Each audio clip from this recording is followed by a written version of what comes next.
그러자 구장이 달려들어 말렸다.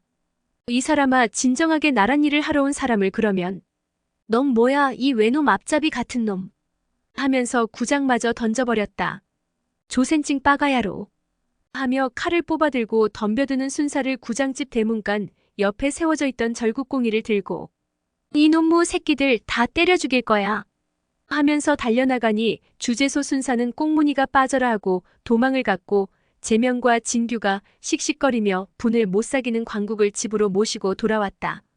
집으로 돌아온 광국은 색경하고 빚내오너라 하더니 세수를 하고 색경을 보면서 덜덜 떨리는 손으로 머리를 빗어서 상투를 틀기 시작하는데 상투가 거의 다 틀었을 때 화가 내려앉아 숨소리는 정상으로 돌아왔다. 광국이 머리 손질을 하고 있음은 외출하겠다는 뜻이므로 윤희가 옷을 내왔고 그 옷을 남순이 받아들고 사랑방으로 따라 들어갔고 잠시 후 해질녘임에도 불구하고 집을 나섰다. 아랫말 배터에서 배를 타고 강을 건너 복쟁이서 하룻밤을 자고 가평서 트럭을 타고 경성 현우의 집으로 찾아갔더니 현우는 고검 검사를 그만두고 사무실을 냈다고 해 사무실로 찾아갔다. 광국의 이야기를 들은 현우는 사람 성질머리하고는 하면서 고검으로 전화를 해 사건을 무마시켜달라고 청탁을 하고서 이복에 우선 우리 집에 가서 쉬게나. 예 형님.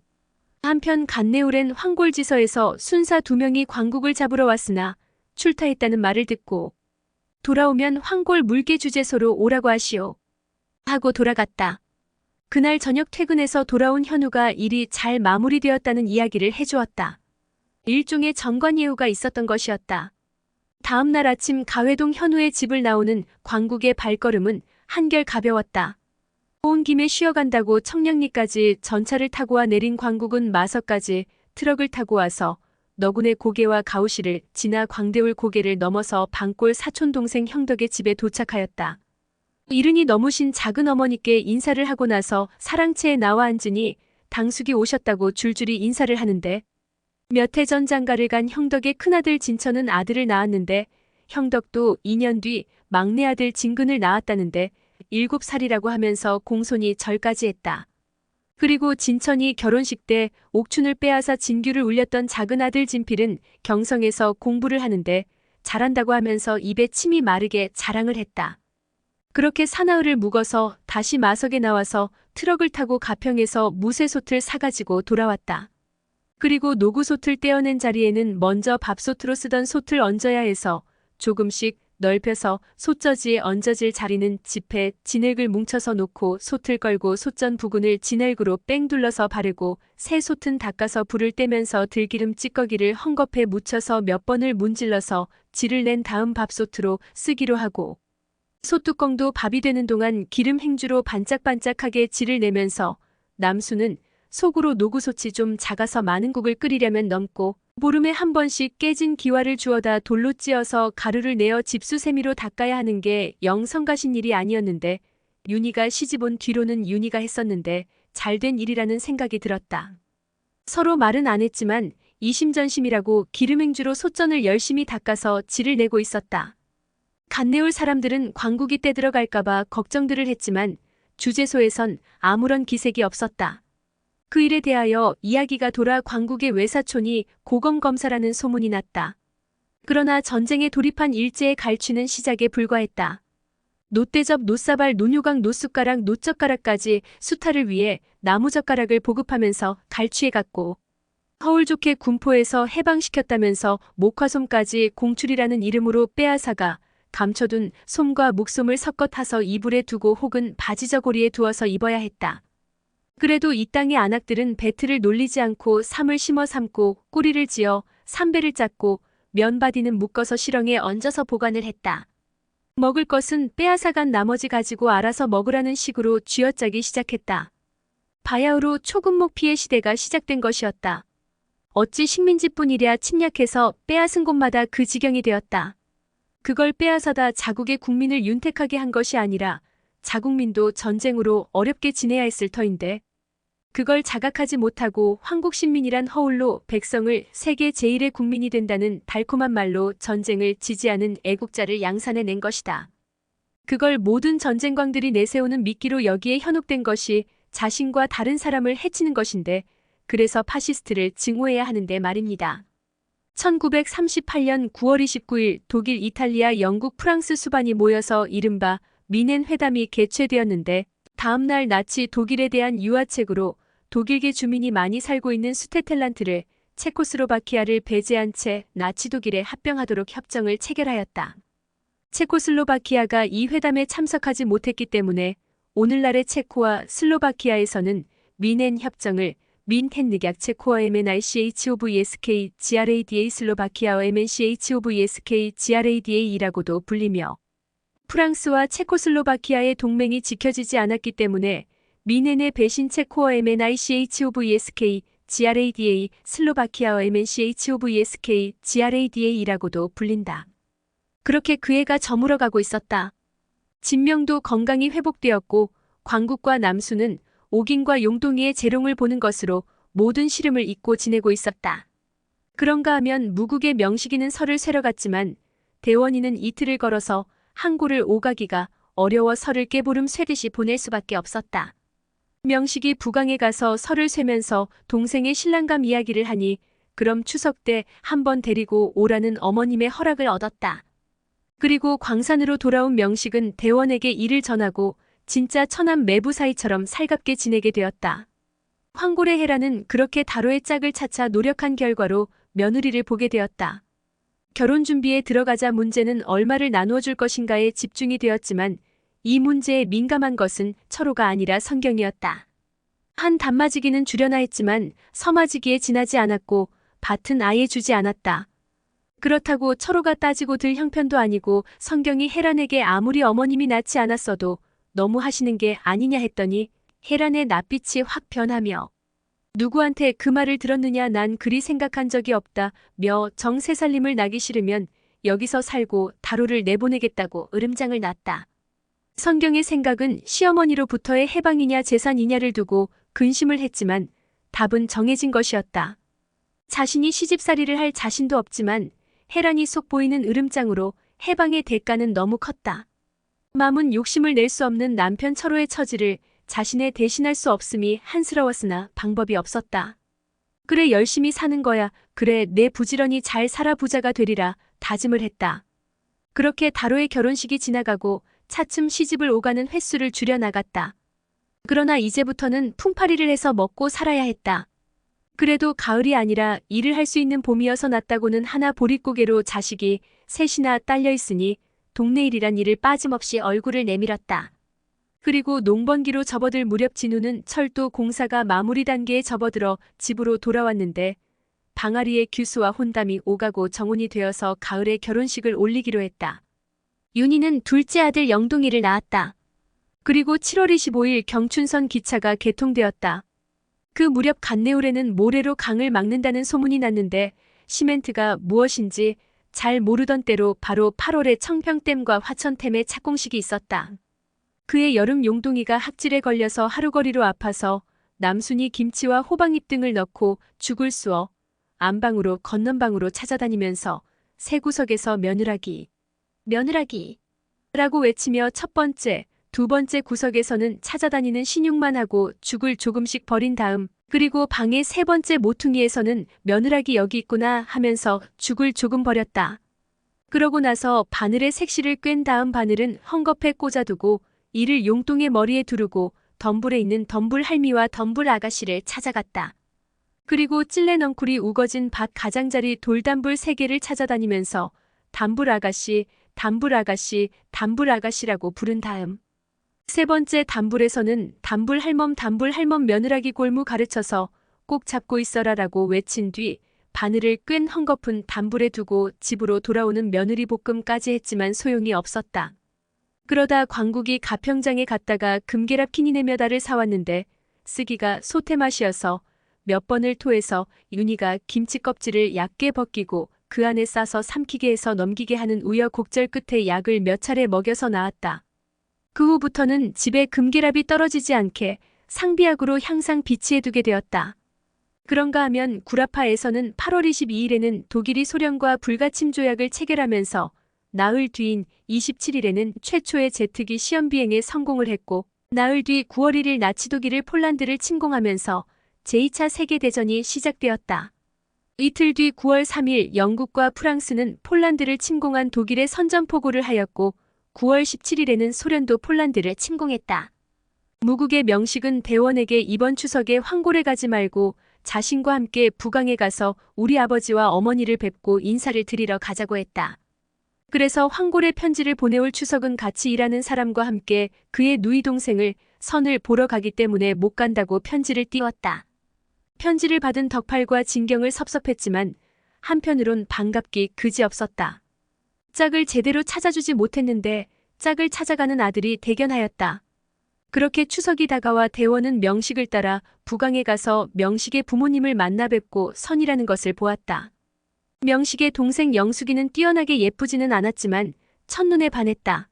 명식의 형제는 형 준식과 여동생 영숙이 그리고 그 아래로 남식과 막내로 여동생 영순이 있는 화목한 가정에 부유하지 않은 빈농이었다. 그래도 대원 자신으로서는 과분한 혼처였다. 극진한 환대와 부강 약수터 앞 술집에서 처남들 삼형제와 술도 마시고 허심탄회하게 이야기도 나누고 돌아와 황골에 편지를 보냈다. 부모님 전상서. 아버님 어머님 기체후 일양 만강하오신지요? 불초소자는 부모님 염려지 덕분에 몸 건강히 잘 지내고 있습니다. 지난번 올린 바와 같이 지난 추석에 찾아뵙지 못하고 친구의 집에 방문하여 규수의 부모님을 뵙고 인사를 드렸습니다. 그리고 규수도 보았고 마음에 들어 부모님께 여쭙고 결과는 알려드리겠다고 하고 돌아와 이 글을 올리옵니다. 규수는 김인년 2월 18의 생입니다. 부모님이 생존해 계시고 오라비가 둘의 아래로 남동생과 여동생이 있는 아주 단란한 가정의 규수로 제 마음이 흡족하였습니다. 아버님이나 어머님이 보시고 결정하여야 합당하오나 거리가 수백 리나 되고 오가기가 마땅치 않아 원만하시면 소자의 결혼을 허락해 주십사 하는 마음입니다. 소자가 생각해보니 황골에 땅 한 평이나 내 집이 있는 것도 아니고 해서 이만한 자리가 없지 않나 합니다. 허락을 해주시면 부강에서 혼례를 올리고 살림은 어렵더라도 무국에서 시작했으면 하옵니다. 몇 년 열심히 하면 다만 몇마지기의 전답이라도 마련하고자 합니다. 부디 아버님 어머님의 답신을 기다리면서 이 글을 올리옵니다. 8월 11일 날 불초 소자 무국에서 9월 27일 나치의 침공을 받은 폴란드 바르샤바가 함락되고 한 달도 안 돼 나치 독일에 항복을 했고 나치 독일과 소련은 군사동맹에 조인을 하고 다음날 폴란드 분할점령 위한 우호조약을 체결했다. 대원의 편지를 받은 덕팔과 진경은 반대를 할 명분이 없었고 굳이 반대할 이유도 없어 대진에게 간단한 답장을 쓰라고 했는데 아들 대원아, 이 아비는 기쁘기 그지없고 그저 내 성혼을 기쁜 마음으로 받아들이니 나를 받는 대로 연락을 해서 처가에서 혼례를 올리고 살림은 내가 일하는 곳에서 시작하여라. 황골에서 아비가 그렇게 나를 잡아서 일을 순조롭게 추진되었다. 그리고 헤라는 꿈에 그리던 손자를 보았고 이름을 태수라고 지었다. 성경이 첫 국밥을 지어 먹이고 축하까지 해주었지만 조금씩 해랑과 거리가 생기게 되었다. 세계 정세를 관망하던 일제는 10월 14일 조선 징발령 세칙을 공포하여 시행에 들어갔다. 10월 16일에는 독일 공군이 영국 영토를 공격하였고 1939년 11월 10일 조선 총독부는 조선민사령을 개정 제령 제19호라고 하여 조선에서도 일본식 심양제를 따르도록 규정하는 법령이 공포되었다. 그렇게 세계는 전쟁으로 소용돌이치고 있는데 인생사는 빈곤함 속에서 새로운 삶을 위해 진웅과 영경의 결혼식이 있었다. 덕팔과 진경이는 작은 아들 대진과 함께 큰아들 대원의 결혼식을 보기 위해 강촌서 기차를 타고 서울을 지나 경부선 기차를 타고 조치원을 지난 부강역에서 내려 결혼식에 참여를 하였다. 새 며느리는 자신의 크기만 한데 땅땅한 게 야물게 생겨서 흡족하였다. 그리고 그 동네에서 잠을 잘 만한 장소도 그래서 밤에 서울로 향하는 기차에 올랐다.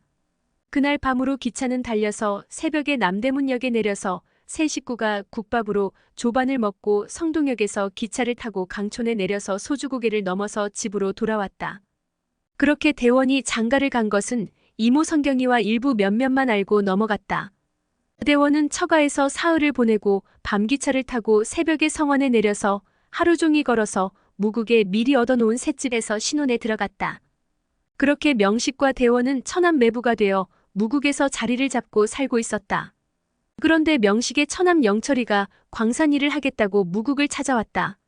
그는 안성 유기그릇을 만드는 공장에서 일을 했었는데 노쇠를 다 걷어가는 바람에 공장이 문을 닫았다는 것이었다. 그리고 11월 30일 소련이 핀란드를 침공 겨울전쟁이 발발했다. 해가 바뀐 1940년 2월 11일부터 8월 10일까지 성실을 정해서 제출할 것을 명령하였다. 3월 6일 핀란드를 집어삼키려던 소련의 스탈린은 목적을 달성하지 못하고 정전협정을 맺었다. 그리고 봄이 되고 얼마 후 진운을 비롯한 몇몇이 화천댐을 막는 공사판에 나갔다. 어른들 이야기는 세상이 바뀌면 모래자갈로 댐을 막는다는 말이 실감이 났다. 18배 진규도 따라가겠다고 해서 데리고 갔는데 공사판은 진운이 생각한 것보다 살벌하여 동생을 괜히 데리고 왔나 하는 약간의 후회가 있었다. 지난번 철길 공사는 십장을 잘 만났고 공사 구간이 비교적 길어서 일하기가 수월했는데 이번에는 많은 사람들이 좁은 장소에서 일을 해서 그런지 홉사 군사훈련처럼 일을 시키고 있었다. 면접관이 형제를 아래 위를 훑어보고 덩치 작은 진규를 보고 일을 시킬까 말까 머뭇거리다가 통과를 시켜서 형제가 같은 장소에서 일을 하게 되었는데 진우는 손바람이 좋아서 공사판에서 눈치껏 일을 잘 해나갔다. 지난번 철도 공사를 할 때의 경험이 도움이 되었고 누구보다도 잡을 손이 매서워서 다른 사람들이 일머리를 모를 때는 가르쳐 가면서 하는데 진규에겐 조금이라고 힘이 덜 들고 괜찮은 일을 시키려고 모래나 자갈을 나르는 일 대신에 삽으로 콘크리트 비비는 일을 같이 하면서 삽질의 장단을 맞추어가며 가르쳤다.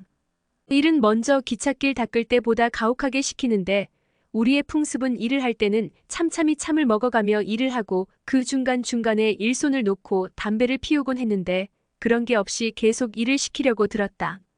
사람이 무슨 기계도 아니고 여기저기서 투덜대는 소리가 들렸다.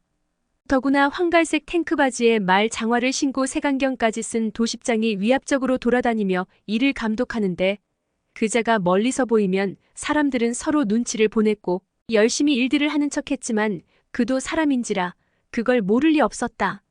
점심은 외놈이 하는 한바 지편장 식당에서 눈 씻고 찾아보려야 힘들게 보이는 쌀이 섞인 강조밥으로 점심을 먹는데 그놈의 들척지근한 단무지는 영 비위에 맞지 않아서 겨우 우거지국으로 술적심을 해서 강조밥을 넘기는데 된장이 아닌 외간장을 부어서 끓였는지 그마저 들척지근한 게 영 먹을 수가 없고 김치에 시래기 된장국 생각이 간절했다.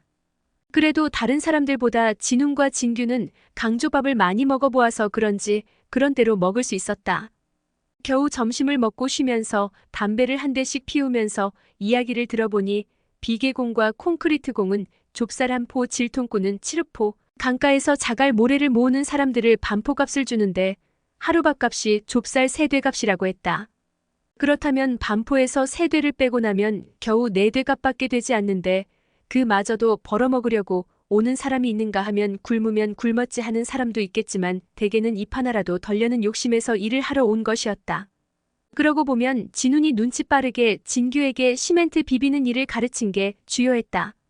그렇게 담배 한 대를 다 피우기도 전에 십장이 일을 하라고 독촉을 해댔다. 일은 해가 지고 나서야 끝나고 임시로 지어진 합숙소에서 잠을 잤고 날이 새면 현장 식당에서 조반을 먹기가 무섭게 일을 해야 했다. 며칠이 지나자 진규도 덩치에 비하여 잡을 손이 좋아서 같이 일하러 간 사람들이 일 잘하는 작은 덕대라는 별명으로 불려졌다. 그리고 그 어려운 시기에 광국의 환갑이 되어서 5월 더운 날씨에 단월과 물골안에서 사촌들이 와서 환갑잔치를 했다. 단월서 함께 자란 사촌형 하덕 그리고 동생 은덕도 세상 사람이 아니고 10살 아래의 주덕하고 자신과 물골안 사촌들만 남아서 감회가 새로웠다. 거기서 은덕의 아들 진학이는 경북 포항에서 자리를 잡아 많은 재산을 모았다고 했다.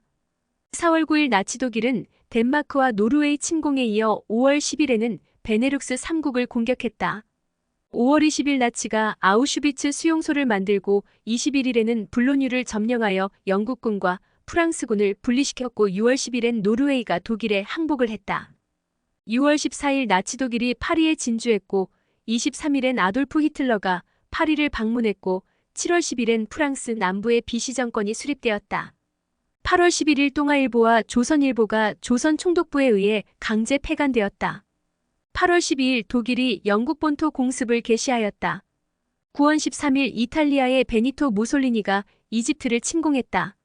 9월 17일 충칭의 대한민국 임시정부 청사에서 임정 요인들과 현지 한국 거류민 및 중화민국 국방성에서 파견한 군관들이 임석한 가운데 한국광복군 총사령부 성립 전례식을 거행함으로써 광복군이 창설되었다. 전쟁 물자인 석유와 지하자원이 간절했던 일제는 드디어 9월 23일 인도차이나 반도 침공을 개시하였고 27일에는 독일 베를린에서 독일, 이탈리아, 일본 3국이 동맹조약을 체결하였다. 10월 15일 인도 민족 지도자 마하트라 간디가 반영 불복종 운동을 개시하였다. 황고래 진경이는 또 아들을 낳았다. 이름을 대식이라고 지었다.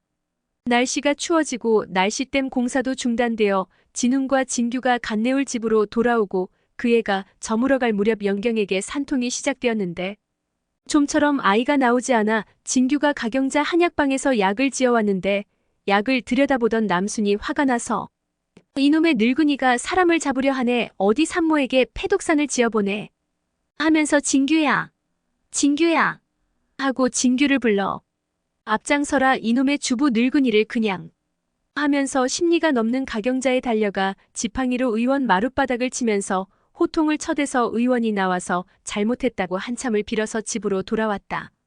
집에 돌아와 보니 영경이 사내 아이를 낳았는데 이름을 성동이라고 지었는데 섣달 초사흘로 애만 나이를 먹었다. 일제는 중일 전쟁의 장기화로 유럽 전쟁에는 간섭하지 않겠다는 입장을 표방하였으나 프랑스 네덜란드가 나치 독일에게 점령당하던 1940년 독일, 이탈리아, 일본은 군사동맹까지 맺고 프랑스와 네덜란드가 가지고 있던 동남아시아의 식민지들을 빼앗기로 하는 남진 정책을 취하기로 결정하였으니 이른바 일제가 주장하는 대동아 전쟁이라는 것이었다. 이에 미국, 영국, 중화민국, 네덜란드 등 4개국은 포위망을 형성하여 석유 등 중요한 전쟁 물자에 대해 수출을 금지하여 일본을 경제적으로 압박하기로 결의하였다. 처음에 일본은 미국과 교섭을 해 원만하게 해결하고자 하였으나 협상이 제대로 진전되지 못하여 급기야 고노에 후미마루의 제2차 내각이 퇴진하기에 이르렀으니 이것이 일본의 남진 정책의 실패와 패전국으로 전락하는 하나의 계기가 되었다. 그리고 간내울 광국에게는 걱정이 하나 늘었는데 댐이 완성되면 그나마 있는 단마지기의 논배미가 물에 잠기고 집도 물에 잠긴다고 해서 걱정이 태산 같았다. 해가 바뀌고 1941년 봄이 되자 진훈과 진규는 다시 화천댐 공사장에 일을 나갔다. 6월 22일 나치 독일이 소련에게 선전포고 작전명 바르바로사를 실행해 소련을 쳐들어갔다.